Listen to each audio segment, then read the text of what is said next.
Hi, now let's talk about today. I feel like addressing this issue. Nilifeel tu niko pissed off today in the morning. There's this employer who came in my inbox and she's like, "Hi Anne, I'm looking for a house help. Would you be in a position to help me?" And I was like, "Yes, all right, I can help you. I have several." And then I asked the qualification and everything. And she said, "These are my qualifications. This is how big is my house, family, and everything. And this is my salary budget." And I was like, "All right, let me get you someone." So I was like, "All right, no problem. I'll get you someone for sure." So I went ahead and called my girls. And one of them responded and she was like, "I'm ready.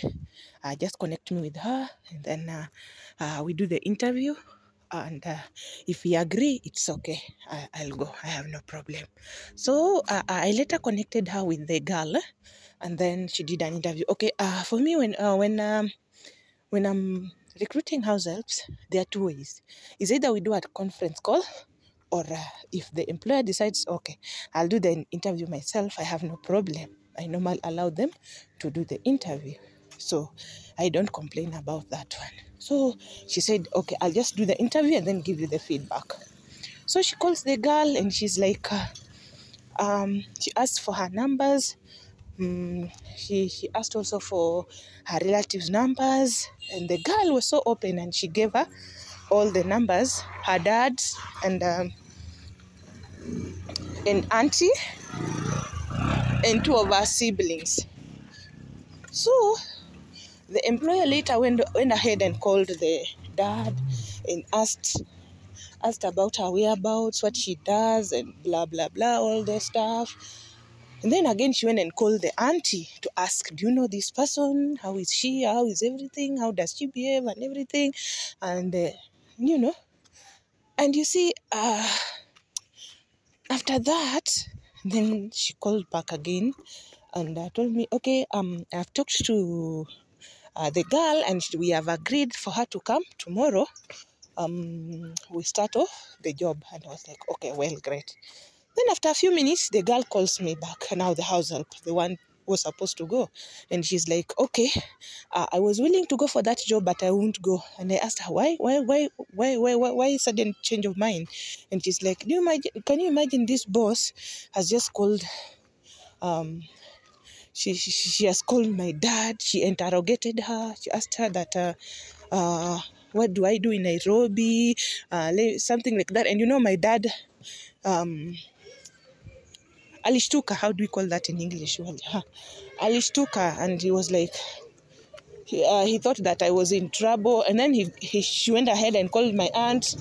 So my point is, what am I trying to bring on board is, sometimes when you're looking for a house help, employers, I deal with so many house helps. We have even those who are learned, those who are in school. Like me, I can tell you, when I was in high school, when I was in university, I used to work as a house help. So when you go ahead and call my parents or my family or my relatives, they're like, "Wait a minute, this girl was lying to us that he's in school." So you see, there's that privacy. And again, this is a grown-up person. Why would you go ahead and call the family? This is a grown-up person.